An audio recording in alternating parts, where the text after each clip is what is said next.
to Faith Promoting Rumors, the show that examines Latter-day Saint myths and culture to help Mormons understand more about themselves and build their testimonies of the restored gospel. Today's episode, Rings. A handful of various Mormon myths about round jewelry. Was WWJD just a ripoff of CTR? What is the church's actual stance on earrings? What is a prairie diamond, and what eternal principle should we learn from Joseph Smith's personal jewelry? All right, Pop, so to start this one out, I think I have a story for you. Sounds great. I'm all ears. This was on my mission. I think it was my second area in North Las Vegas. When I got to the mission field, I had this ring that I bought before I left. It was like $30. It was like an antique silver CTR ring. Oh, sure. I remember that ring. And somewhere along the way, I couldn't exactly tell you when or where, but I lost the ring. It must have fallen off.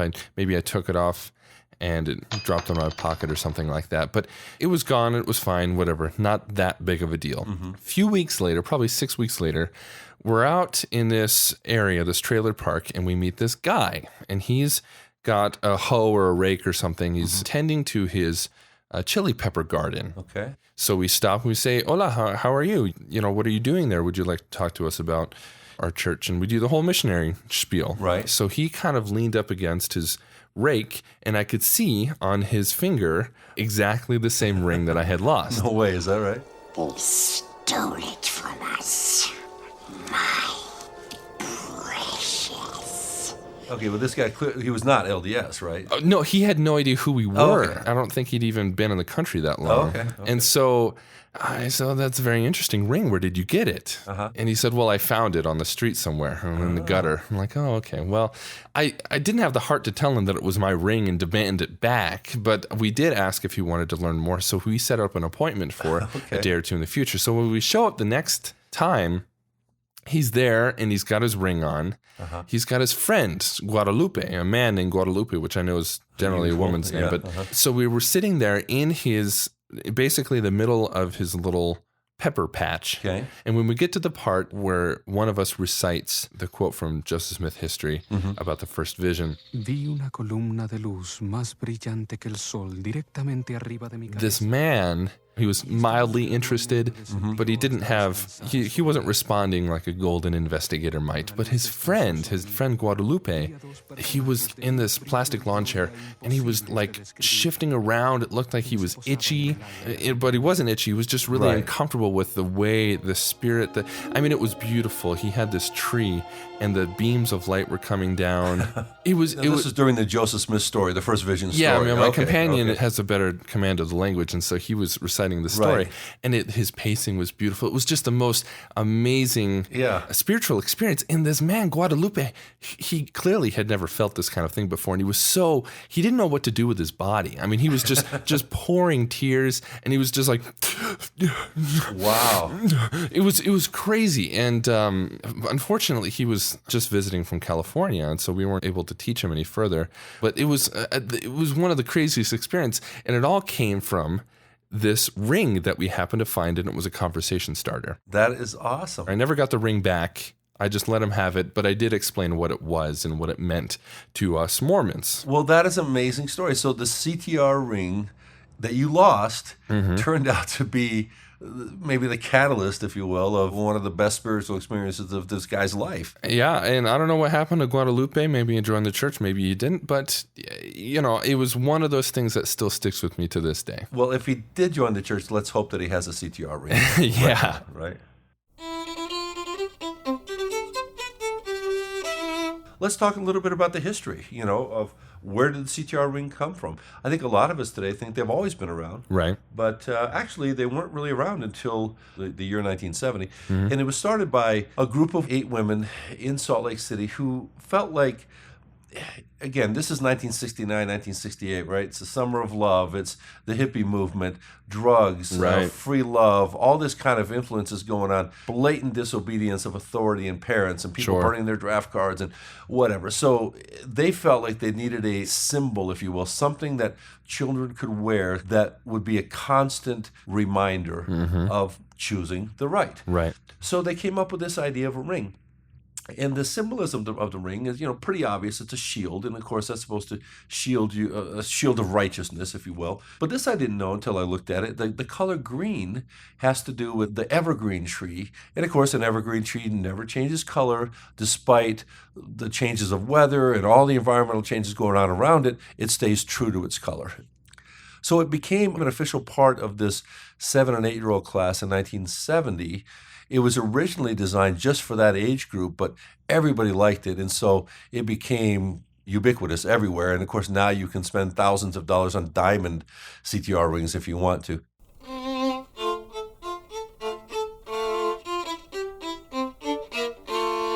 All right, Pop, so I know you're a little bit older than me, but are you familiar with a music group known as the Jonas Brothers? I am.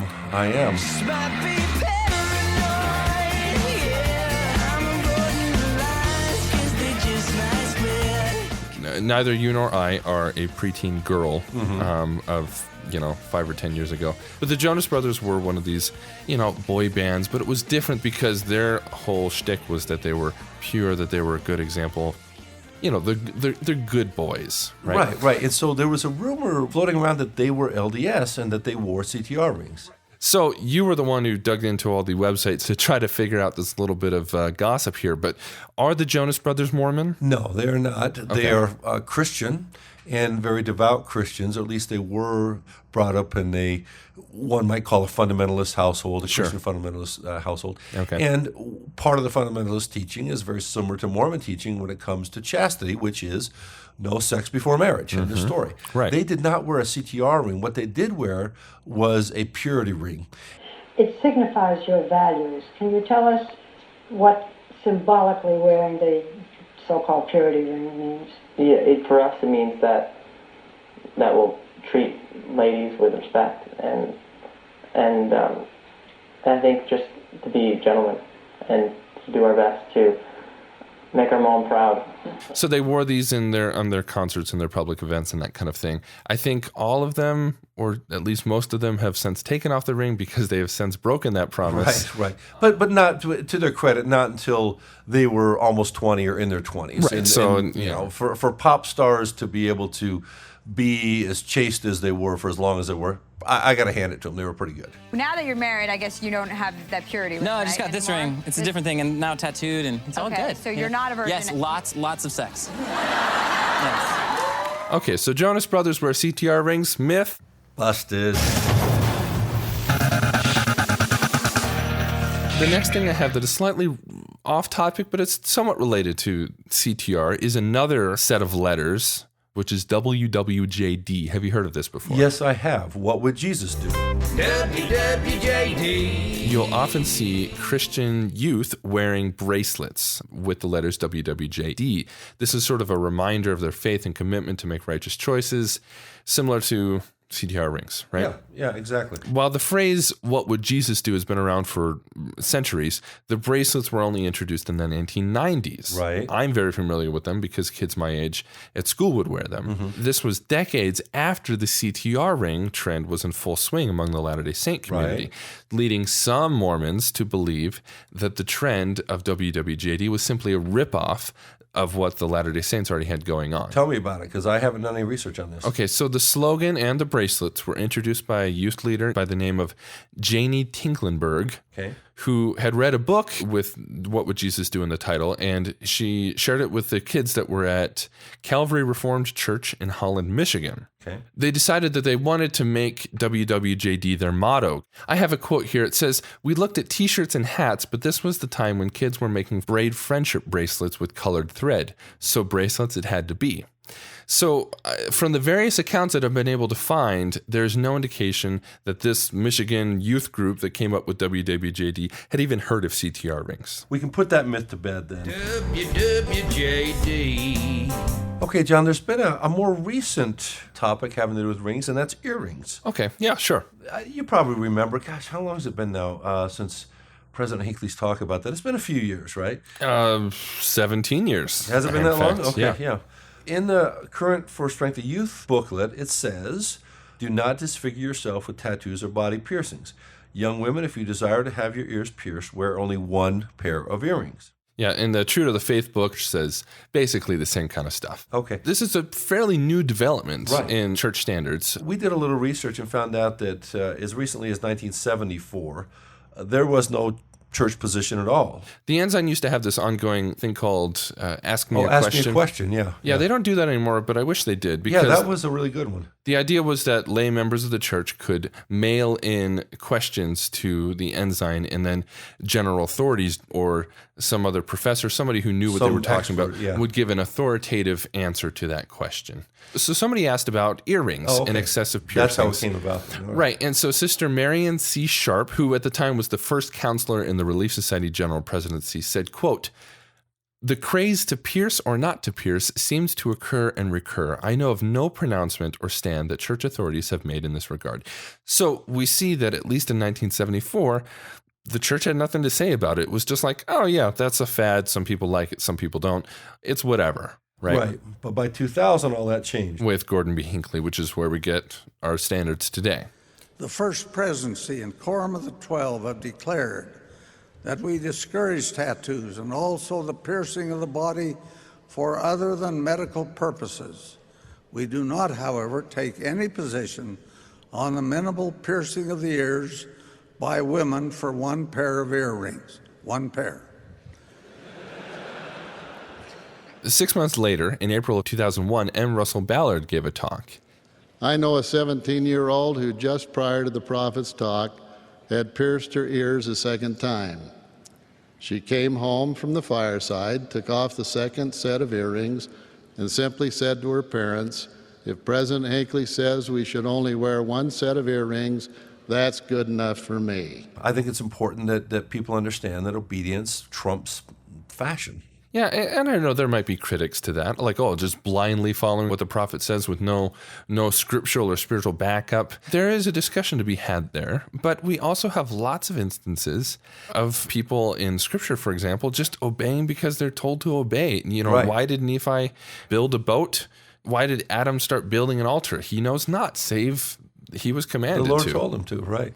Wearing two pairs of earrings may or may not have eternal consequences for this young woman, but her willingness to obey the prophet will.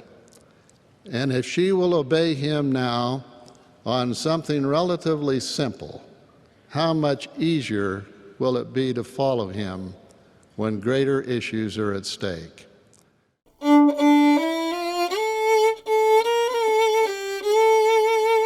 So, Pop, a discussion about rings would be lacking if we didn't talk about the mythical ring of Joseph Smith. In some portraits, Mr. Smith is wearing a gold ring. Right. It's a really simple design. It's basically just a band with a little black oval etched into sort of the bulbous part of the ring. Now, the ring was made famous because he used it quite prominently in one of Joseph Smith's most cited talks, known as the King Follett Discourse. He used it as kind of a visual representation of what a prop, an object lesson. A prop, yeah, an object lesson, right? I take my ring from my finger and liken it unto the mind of man, the immortal spirit, because it has no beginning or end. Suppose you cut it in two.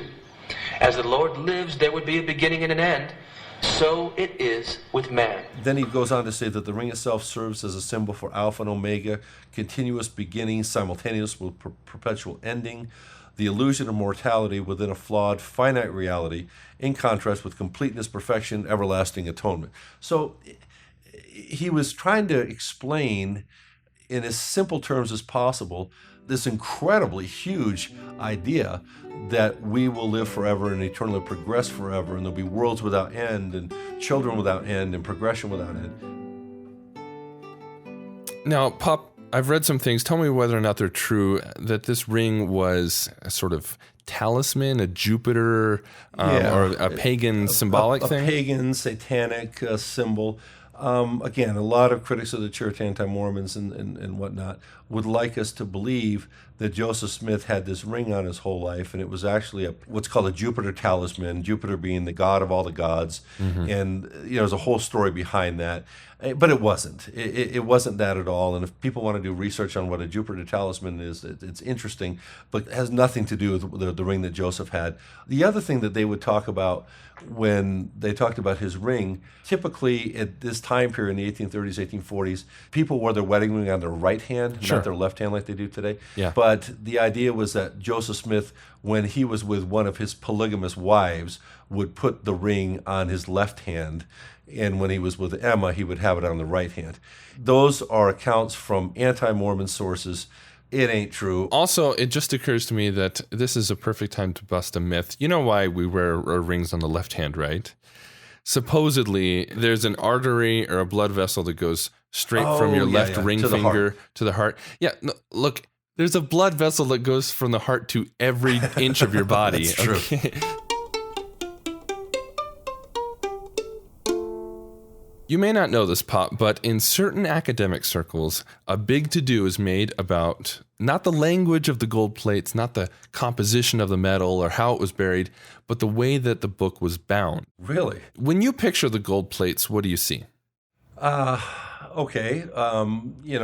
6 inches tall, about 8 inches by 6 inches wide, bound together with 3, I guess, gold, similar metal rings. Okay, but be specific, Pop. What are the shape of the rings? Well, I guess in my mind, I don't know where I've conjured this or seen this, but they're basically like an elongated oval. So they're tall with, a turn on each side. Yeah, okay. So most artistic renderings depict some sort of elliptical or circular rings for the gold plates.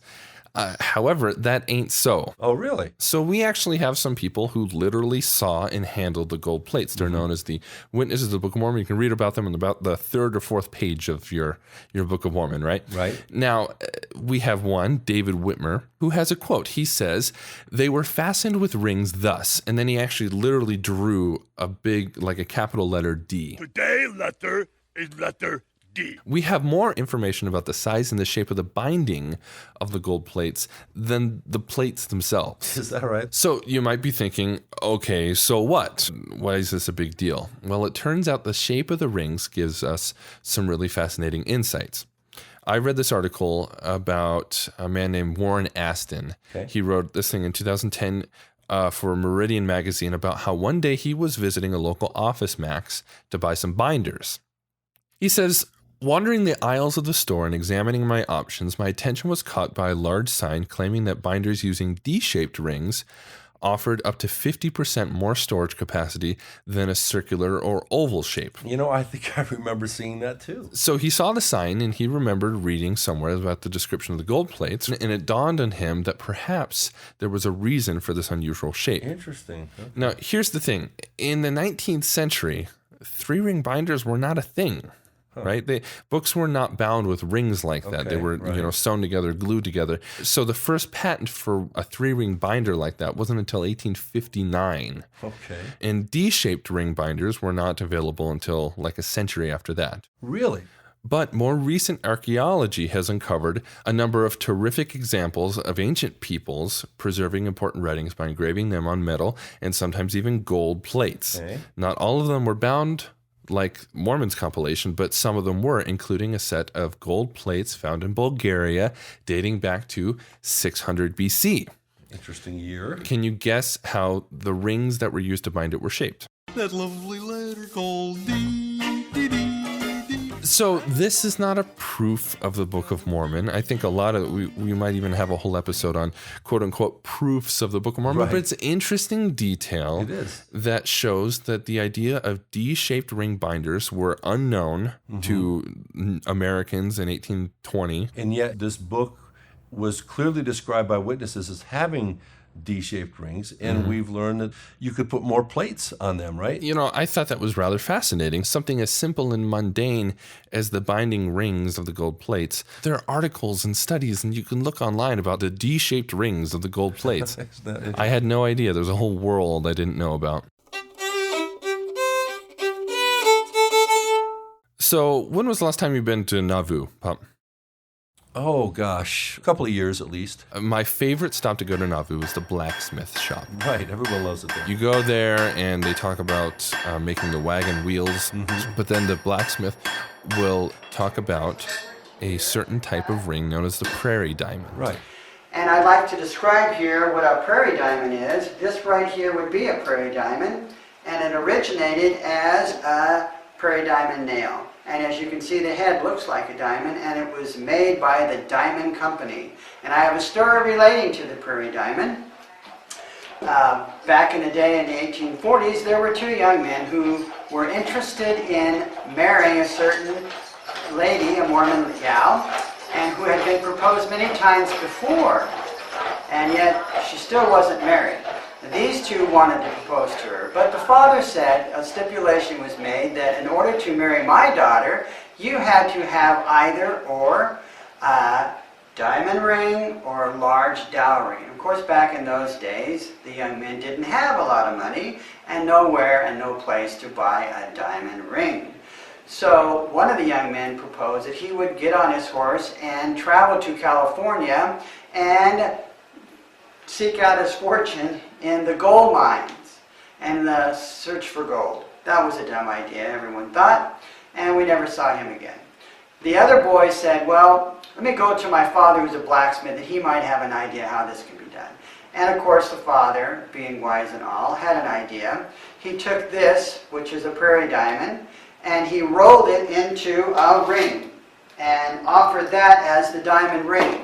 So the young boy took it to the girl, she in turn took it to the father, and the father inspected it and said, well, I wasn't specific on what kind of Prairie diamond ring we were going to have, and so he accepted it, and the young man, because he was faithful in the gospel, married the young lady in the temple, kept the covenants, and lived happily ever after.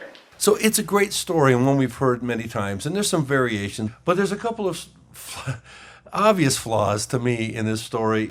It is true that the company that made the nails was the Diamond Nail Company. Or at least it could have been. There was such a company that was around back then called Right. the Diamond Nail Company. So when the father says, bring me a diamond, the young man cleverly said, well, this is a diamond because everyone knows these are called diamond nails. And so that might have been true. The idea of the young man running off to the gold fields is possible if it happened after 1849, after the gold rush, and during that time period, and not 1847 when they first left. But the idea of them getting married in the temple and happily ever after, unless they waited 30 years till the St. George Temple was completed, they didn't get married in the temple. The timeline doesn't exactly work, right? The gold rush was sort of halfway through the migration, Right. So unless they were latecomers, this story has the air of a fable, like a tortoise and hare type of thing, because it's got this great moral. It rewards cleverness and ingenuity. It's this wonderful theme for Mormons. I love the story, but the fact is we have no journal entries of this event. We don't have names associated or dates or places or anything like that. It's just one of these things that gets spread around. It's a lovely story, but don't take it to be historical fact is my advice. So far, we have not been able to uncover any evidence that this actually happened. But we do know of at least one instance where a Prairie diamond was central to a real, true life love story. That's right. Unfortunately, it happened 150 years later during the sesquicentennial reenactment of the Pioneer Trek out west, which happened in the summer of 1997. And Amy Freestone of Provo, Utah, and Brent C. Moore of Scottsdale, Arizona, met, fell in love, and became engaged using a horseshoe nail ring, also known as a Prairie diamond. That's lovely. They're doing this reenactment. They're in pioneer garb, and the guy has the brilliant idea of using a Prairie diamond.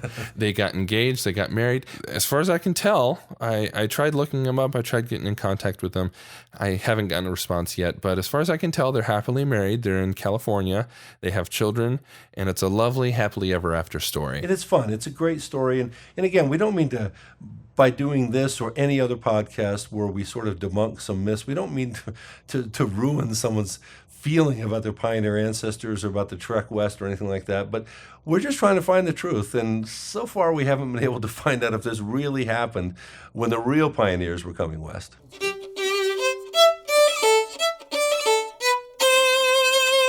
You know, John, when you first proposed the idea of doing an episode on rings, my first thought was the Prairie Diamonds, because that's about the only thing I thought of. And then I thought, oh, wait, there's CTR.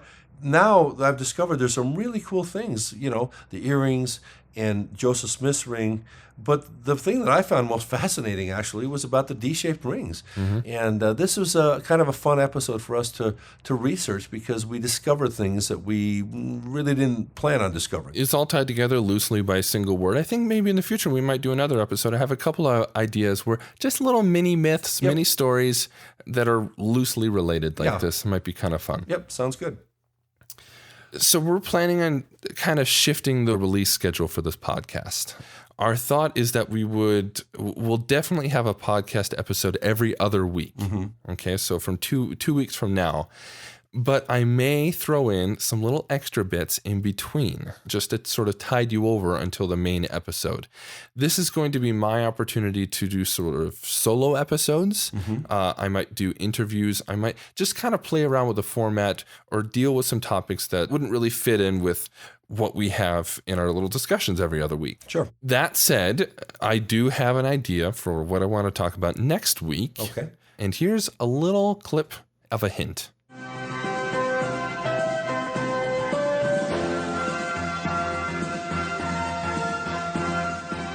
That sounds pretty interesting. I can't wait. It is a riveting tale. You, in fact, were involved here. It's a bit of a travel log where we literally put our lives on the line. I do remember that, and it was a little bit scary for a few minutes there. So tune in next week. We're going to have something a little bit different, but then the week after that, we'll come back with our in-studio discussions like this. Sounds great. Can't wait, John. We'll see you. Said ring, ring, golden rings around the sun, around your pretty finger. Be sure to share our podcast with your friends and family and leave a rating and review on iTunes. If you'd like to send us a comment or suggestion, email us at fprpodcast@gmail.com. Faith Promoting Rumors is a privately produced work and is not affiliated with the Church of Jesus Christ of Latter-day Saints or any other organization. Though this series strives to provide content that is in line with the Church's official teachings, the views expressed herein are those of the podcasters and guests alone. The opinions and statements offered here do not in any way reflect criticism of the LDS Church, its members, leaders, or teachings.